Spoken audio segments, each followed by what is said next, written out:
16 नवंबर 1995 को जो तमाम ईपीएफओ के एम्प्लॉइज थे वो बहुत लंबे अरसे से मांग कर रहे थे कि हमें थर्ड बेनिफिट के रूप में पेंशन दी जाए, कि तो उस समय के कांग्रेस के श्रम मंत्री ने एक नोटिफिकेशन के द्वारा, अध्यादेश के द्वारा बोला कि 16 नवंबर 1995 से एम्प्लॉयर कंट्रीब्यूशन में से 8.33 पेंशन फंड बनाए। उसी दिन मैंने कहा था कि ये पेंशन गवर्नमेंट एम्प्लॉइज की पेंशन के ऊपर हमला होगा। हमारा एक पुराना संगठन था जेपीए, हम लोगों ने एक वर्क बॉयकॉट की कॉल 2000 में दी थी, जिसमें तमाम सेंट्रल ट्रेड यूनियन ने उसको समर्थन देने की सहमति जताई थी।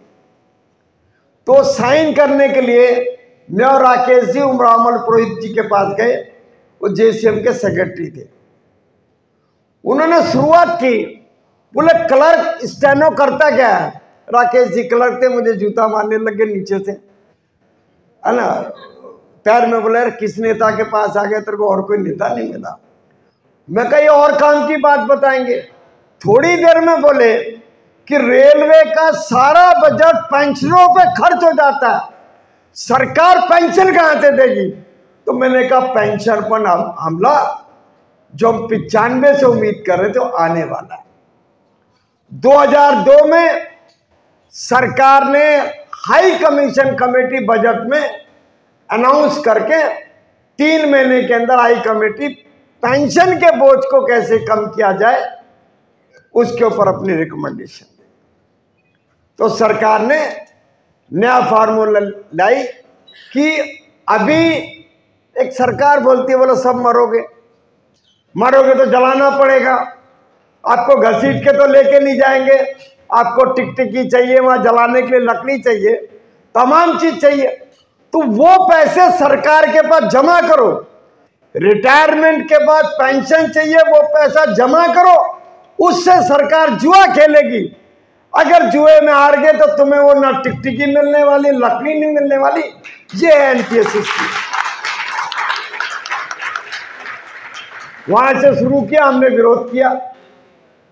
उसके बाद सरकार आंध्र प्रदेश का मॉडल गारंटीड पेंशन स्कीम ला रही थी, जिसमें आंध्र प्रदेश ने कहा 30% पेंशन गारंटी करेंगे। आंध्र प्रदेश के लीडर्स उसी दिन खड़े हो गए। शाम को चीफ मिनिस्टर बोले यार ये तो मेरे लिए आफत होगी, इससे अच्छा तो चुप रहता ज्यादा अच्छा था। उन्होंने जीपीएस स्कीम वापस ले ली। आपने एक बड़ी फेमस, हम लोग महाभारत में बोलते हैं, अश्वत्थामा गजो धीरे से बोलते मारा गया। तो इन्होंने बड़े तेजी से अपने रेल मंत्री साहब को लगाया, वैष्णव जी को, बोला 50% गारंटी कर दी हमने, 50%। उसके अंदर क्या था? अश्वत्थामा जो था गज धीरे से बोला कि उसके अंदर छल है हमारा, उसके अंदर बेईमानी है हमारी। इस बेईमानी को गज की तरह धीरे से बोलकर 50% गारंटी की। ये बात तमाम शोर करते रहे। हमने मंत्री जी को पकड़ लिया, तो मंत्री जी ने बाद में वो बोलना बंद कर दिया। बड़ी मुश्किल से देश के तमाम नेताओं को, वो चाहे किसी सेक्टर के हो, तमाम गवर्नमेंट सेक्टर के नेताओं को मैंने इकट्ठा किया कि पुरानी पेंशन बहाली पर आओ एक साथ लड़ते हैं। तो जिनका जिक्र मेरे तमाम साथियों ने किया, बड़े नेता हैं, रेल उनके इशारों पर चलती, वो कहें तो रेल बंद हो जाए, असल हालांकि बंद होती नहीं है। 74 की आखिरी हड़ताल थी, तो मैंने पुरोहित जी देखे, चौबे जी देखे, शिव गोपाल मिश्रा जी भी देखे। बड़े प्रयास के बाद, मेरे कई साल के प्रयास के बाद आखिर में एग्री हुए कि इसके ऊपर बैठा जाए।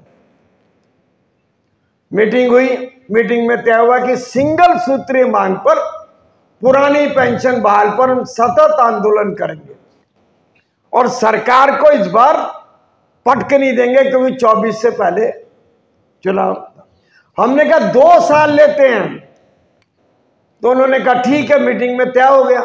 1 साल 11 महीने वो गड़ंग मार के बैठ गए शिव गोपाल मिश्रा जी, कोई पहल नहीं करी। हमारी पहल को भी उन्होंने कहा नहीं, कोई जवाब नहीं दिया। हमने फिर उसको छिड़ा। लास्ट में प्रधानमंत्री के साथ फोटो खिंचवाने में वो खत्म हो गए। उन्होंने पूरी यूपीएस की एडवोकेसी खुलेआम, जितने भी देश के नेता थे उन्होंने यूपीएस की एडवोकेसी का ठेका ले लिया। सरकार ने कहा कि हमें तुम्हारी औकात पता है। वो गब्बर शोले का डायलॉग है, आधे इधर आधे उधर, बाकी के मेरे पीछे। और आज तुम्हारे कहने से रेल बंद नहीं होने वाली, आज तुम्हारे कहने से सेंट्रल गवर्नमेंट स्ट्राइक करने वाली नहीं है।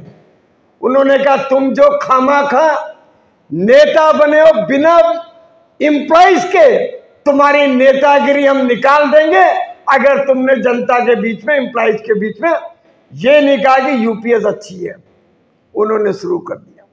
उनमें भी एक चालाक नेता थे, बोले मैं उस मीटिंग में नहीं गया। तो मैंने उनको कहा, मैं कहा कोई दस्तावेज है? तो मैं ये बात क्यों कह रहा हूं कि Indian public service employees federation एकमात्र देश का संगठन है जब तमाम देश के नेता एक सुर में कहते थे ये सरकार ने जो निर्णय ले लिया वो निर्णय बदलने वाली नहीं है। हमने कहा ये तो क्या, इसका बाप भी निर्णय बदलेगा। और मैं आज आपको बता दूं कि ओपीएस आएगी। महेश्वरी जी ने एक बात कही कि हमें वो पेंशन मिलनी चाहिए जो आखिरी ड्रॉन था। अभी हम 50% पे अटके हैं। 50% पेंशन हमारी सरकार के ऊपर अभी भी बकाया है। सरकार आज उल्टा चल रही है। सरकार हमारी कोई चीज छीन लेती है, हम नई बात भूल जाते हैं, पुरानी को बचाने पे जुट जाते हैं। इस सरकार की इस टैक्टिस का जवाब देना चाहती हूं। सरकार के आगे नई नई मांग, क्योंकि Indian public service employees federation देश का एकमात्र वो संगठन है जिसके अंदर central government, state government, autonomous body, local body, उसके कच्चे आदमी, पक्के आदमी, स्कीम वर्कर, प्रोजेक्ट वर्कर, जिसका भी पैसा सरकार से डायरेक्ट इनडायरेक्ट आता है, उसका महासंघ है।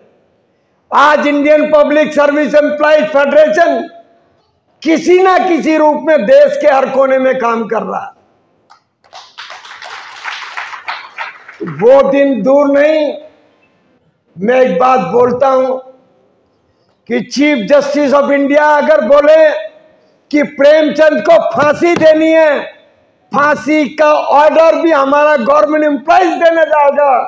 अगर वो ऑर्डर तालीम करने से मना कर दे तो प्रेमचंद को फांसी का ऑर्डर तालीम नहीं करवा पाओगे, फांसी देने की बात दूर।